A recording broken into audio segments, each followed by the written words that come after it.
Alors, tout d'abord, est-ce que quelqu'un dans cette salle a-t-il ou a-t-elle déjà manqué de confiance en soi? Moi aussi. Vous a-t-on déjà dit que vous aviez du potentiel, mais vous ne saviez pas comment l'exploiter à son maximum? Moi, ça a été le cas. Eh bien, si je vous disais que mettre en place une simple routine matinale peut tout changer.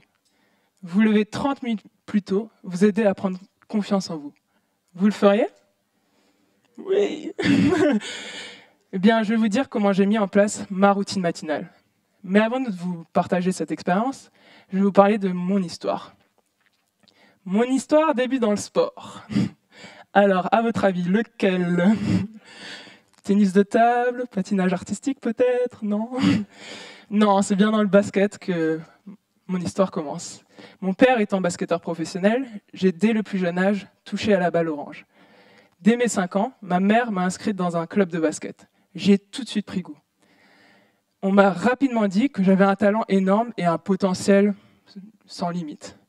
Au début, autant dire que j'étais très flatté par ces commentaires, je prenais très très bien. Et par contre, avec le temps, je prenais beaucoup moins positivement ce genre de commentaires. Le summum est lorsque l'on me disait « T'as un potentiel énorme, tu vas y arriver jeudi, une fois que tu auras du mental. » T'es pas loin, mais il te faut ce mental. Ok, merci. Potentiel futur, donc c'est pas tout de suite, merci. Mental, comment je fais pour l'avoir? J'en sais rien. Vous me donnez aucune clé. Donc je me suis dit que je devais travailler davantage. J'ai commencé à venir à l'entraînement plus tôt, rester plus tard, me concentrer davantage durant l'entraînement pour essayer de devenir la meilleure joueuse possible. Grâce à ça, je suis devenue basketteuse professionnelle. Mais malgré ça, en match, lorsque je ratais plusieurs paniers faciles d'affilée, c'était la catastrophe dans ma tête. Je me frustrais énormément. Honnêtement, j'avais peur que la défense me laisse à nouveau seul devant le panier et que je sois seul face à moi-même à devoir mettre ce panier dit facile. À la fin de ce match, je m'en voulais tellement d'avoir pensé comme ça et je m'insupportais tout simplement. J'ai l'impression de devenir spectatrice de ma propre performance. Du coup, avec le temps, je me suis dit que le mental, ça devait être inné et que malheureusement, je n'avais pas ce gène, ce truc en moi. Du coup, j'ai revu mes objectifs professionnels et je me suis davantage concentré sur d'autres objectifs plus personnels. C'est là que j'ai fait appel à des méthodes alternatives, telles que l'hypnose et le MDR, qui m'ont aidé à passer outre des moments difficiles de mon enfance, de ma jeunesse, pour essayer d'évoluer et avoir de l'avant dans la vie. J'ai aussi envoyé un questionnaire 360 à mes proches. Questionnaire dans lequel il fallait dire mes points forts et mes points faibles. Avoir un retour sur ces points faibles, c'est pas toujours génial. Du coup, parfois, j'étais pas trop d'accord.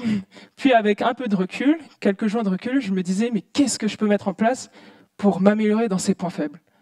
Et c'est là que je suis tombé sur ce petit livre, Le Miracle Morning, d'Hal Elrod. Ce livre a été mon petit déclic dont j'avais besoin pour mettre en place ma routine matinale. Pour mettre en place ma routine matinale, j'ai fait 3 choses.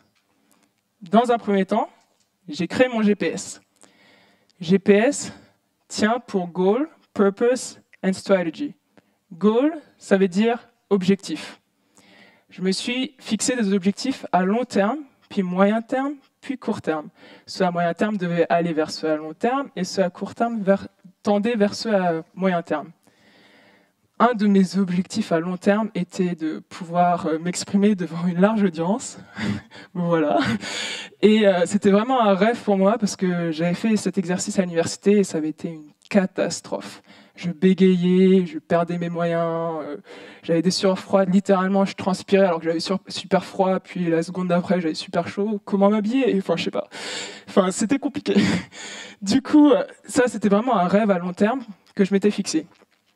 Mon objectif à moyen terme, c'est finalement montrer tout seul. Ça a été cette formation. Cette formation, il fallait candidater. 20 sportifs de haut niveau, bon, c'est peu, tant mieux. Donc pour candidater, il y avait peu de chances, je me disais, que je sois prise. Donc bon, si je suis prise, tant mieux.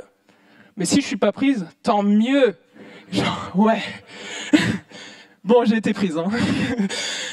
Puis, le Covid est arrivé. Au début, la conférence devait avoir lieu dans 6 mois. Grâce au Covid, ça a été reculé 6 mois supplémentaires, donc dans 1 an.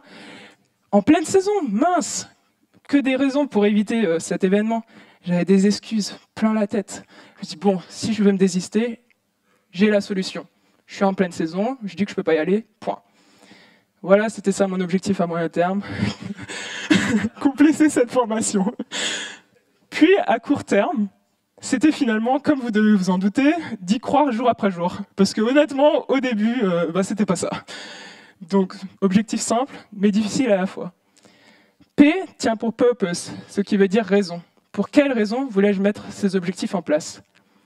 Ici, je voulais réellement prendre confiance en moi, me prouver à moi-même que quelque chose que je pensais inatteignable par le passé, me prouver que j'étais capable d'y arriver. Je savais aussi qu'une fois la conférence passée, je serais fier de moi d'avoir relevé ce challenge, parce que personne au final m'a forcé, j'avais des excuses plein la tête, et c'était vraiment mon souci, c'était mon problème si j'étais monté sur scène. Voilà mes raisons. S tient pour strategy, en français ça veut dire stratégie, ça va, c'est pas difficile pour une fois. Donc ici la stratégie c'est la formation qui me l'a donnée finalement. Grâce au formateur, semaine après semaine, mois après mois, j'ai pu prendre confiance en moi et croire au fait que j'étais capable de réaliser cette conférence. La seconde chose que j'ai mise en place, c'est de m'accorder un moment de silence dès le matin. Un moment de silence, ça peut être réalisé par le fait de prier, de méditer ou de réaliser de la cohérence cardiaque, qui sont de longues respirations. Par pure curiosité, y en a-t-il dans la salle qui se sont essayés à la méditation? C'est super dur, je trouve. Surtout les premiers jours. J'avais ce besoin compulsif de sans cesse penser à quelque chose, soit en ressassant le passé, soit en m'inquiétant du futur. C'était horrible. Puis jour après jour, semaine après semaine, j'arrivais à avoir ces pensées qui toujours traversaient mon esprit, mais je les laissais passer sans les juger et sans les interpréter. Finalement, semaine après semaine, j'arrivais à prendre du recul. Et grâce à cette pratique quotidienne, j'ai réussi à commencer chaque journée de façon beaucoup plus positive et engagée. Après un moment de silence, mes problèmes étaient toujours présents, mais mon esprit était davantage prêt à les affronter et à trouver une solution. Ce qui me paraissait insurmontable auparavant me paraissait tout d'un coup beaucoup moins grave. La troisième chose que j'ai mis en place pour ma routine matinale, ça a été le fait de pratiquer une activité physique. Tout le monde le sait, pratiquer une activité physique ou sportive, c'est important pour la santé et tout ça. Mais malgré ça, quand on se fixe des objectifs par rapport à une activité physique, durant la journée, plein d'excuses viennent dans la tête. Même étant sportif de haut niveau, je savais que mon corps était mon outil de travail, et pourtant, le soir, quand je rentrais chez moi, impossible de trouver un moment pour m'étirer, pour effectuer des automassages. Souvent, j'étais trop fatigué, j'avais un peu la flemme, et surtout, je voulais manger et juste aller me reposer. Du coup, j'ai décidé de l'incorporer à ma routine matinale. C'est là où je me suis mise à la pratique quotidienne du yoga. Le yoga permet d'allier la respiration et les mouvements du corps. Et grâce à cette pratique, j'ai commencé à connaître mon corps beaucoup mieux. Je me suis rendu compte que j'allais beaucoup moins chez le kiné ou chez l'ostéopathe parce que j'étais finalement devenu mon propre kiné ou mon propre ostéopathe. Le matin, je me levais et de moi-même, je savais quelle partie de mon corps délier et comment faire. Si j'avais besoin d'aller chez le kiné, finalement, j'avais besoin d'1 ou 2 séances maximum pour me retrouver dans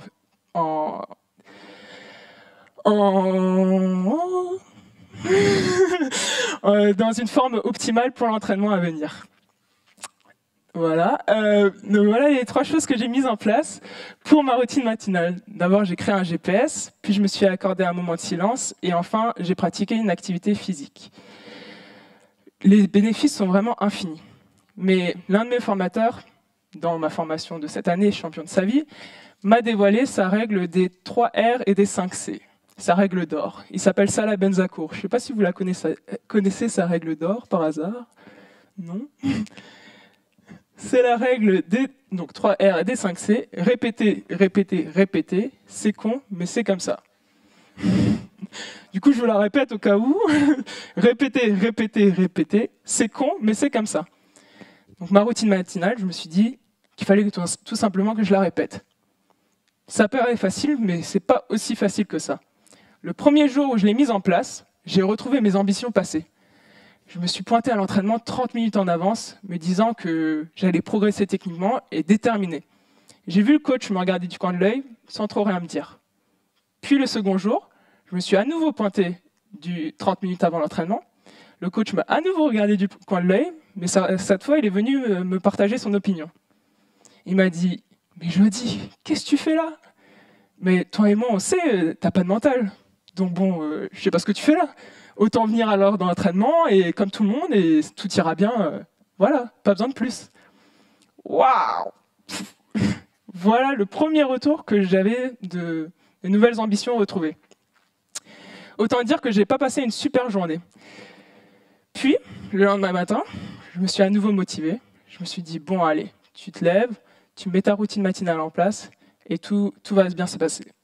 C'est ce que j'ai fait. J'ai fait ma séance de méditation. Et après ma séance de méditation, je me suis rendu compte, c'est pas si grave. Il a son opinion, j'ai le mien, et voilà. Grâce à ça, l'année dernière, j'ai atteint mes objectifs et je suis retourné au plus haut niveau national français en Ligue 1. J'étais vraiment très contente. Ça m'a rappelé un souvenir de quand j'étais petite, ou jeune plutôt, et on me disait... Pardon. Oui, je grandissais jour après jour, et pourtant, je ne le voyais pas. Par contre, quand je voyais mes grands-parents après quelques semaines, ou plutôt quelques mois, j'étais certaine d'avoir un commentaire sur ma taille. Même s'il faut avouer qu'encore de nos jours, ils me font des commentaires sur ma taille, alors que je suis quasiment sûr d'avoir atteint ma taille définitive. Quasi. Hein. Mais bon, là, c'était la même chose. Je grandissais jour après jour, semaine après semaine, et je ne le voyais pas. Par contre, ça fait 1 an que j'ai mis cette routine matinale en place, et quand je regarde en arrière, je me dis « Waouh, le chemin parcouru, il est énorme. » Et c'est que le début, ça fait qu'1 an. Je retourne au plus haut niveau national, en Ligue 1, comme j'ai dit, mais je sais que j'y retourne déterminé, avec un nouveau mental. Un mental, enfin un mental, c'est possible. Je sais que ça va être dur. Je ne m'attends pas à ce que tout me soit donné. Mais je sais à quoi m'attendre et je suis prête à l'affronter. J'ai un petit bonus pour vous. Je sais que ça peut être dur de se lever plus tôt tous les matins. Donc je vous conseille d'avoir un partenaire de responsabilisation dans un premier temps. Un partenaire de responsabilisation est quelqu'un avec qui on s'engage verbalement à se lever plus tôt. Le fait de s'engager verbalement à se lever plus tôt, avec cette personne, on sait que si on ne sort pas du lit, ce n'est pas juste nous qu'on laisse de côté, mais c'est aussi notre partenaire. Et c'est un peu dommage. En plus, on peut échanger sur nos difficultés à mettre cette routine matinale en place, ou même se motiver l'un l'autre pour essayer d'avancer jour après jour. Donc j'ai envie de vous demander, qui est prêt à mettre des choses en place pour atteindre ses objectifs jour après jour? Donnons-nous de la force.